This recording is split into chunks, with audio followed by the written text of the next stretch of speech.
আসসালামু আলাইকুম বন্ধুরা, কেমন আছেন?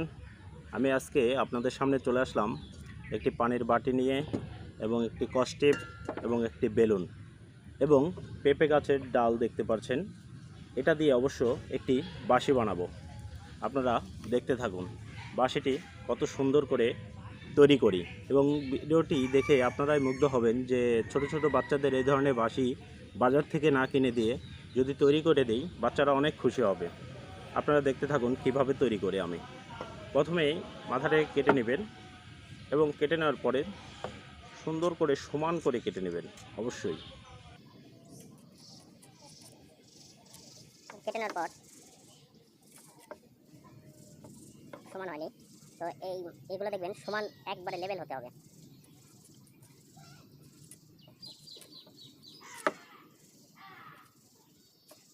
এবার সমান হয়েছে।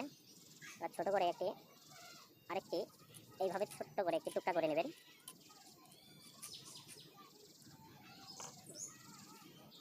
আরেকটি বড় মূলত এইবার এই বেলুনটা হাতে নেবেন এবং এটা সুন্দরভাবে যেন ফেটে না যায়, সুন্দরভাবে আনাম ঢুকিয়ে দিবেন। আস্তে আস্তে ঢুকাবেন, তাড়াহুড়া করলে ফেটে যাবে, কারণ এটা পেঁপে গাছের ডাল তো অনেক নরম হয়। ধীরে সুস্থে ঠান্ডা মাথায় ঢোকাতে হবে এবং মাঝ বরাবর রাখতে হবে। এইভাবে মাঝে যখন মাঝ বরাবর ঢুকে যাবে তখন আপনারা সুন্দরভাবে এই মাথার এটা প্রথমে অবশ্য কিছুটা এরকম কস্টিপ দিয়ে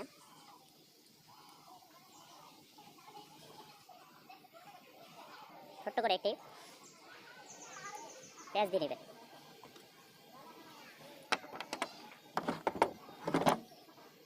এরকম কস্টিপ দিয়ে পেঁয়াজ দিয়ে নেবেন। তারপর এই দ্বিতীয় মাথাটাই এই পেঁপের কষটা পানি দিয়ে একটু ভালো করে ধুয়ে নেবেন, কারণ এটা হাতে লাগলে বা কোথাও লাগলে হয়তো বা চুলকানি বা জায়গাটা ক্ষত হতে পারে।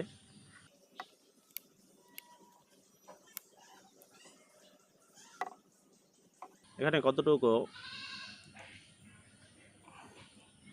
ফাঁসা রাখবেন যেন কস্টিপটা সুন্দরভাবে লাগানো যায় এবং এই কিছু গ্যাপ রাখবেন, এটা যেন এইভাবে করা যায় সেরকম একটা গ্যাপ রাখবেন। দুইটা মাথা ঠিক এইভাবে টান টান করে আপনারা আগে কস্টিপটা সুন্দরভাবে ছাড়িয়ে নেবেন, যেন কারণ এটা নরম জিনিস তো, জাস্ট যদি একটু নির্বিষ হয় তাহলে জিনিসটা ফেটে যাবে।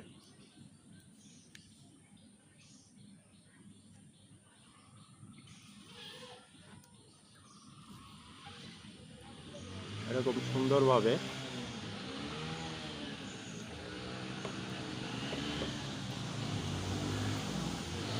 দেখতে পাচ্ছেন।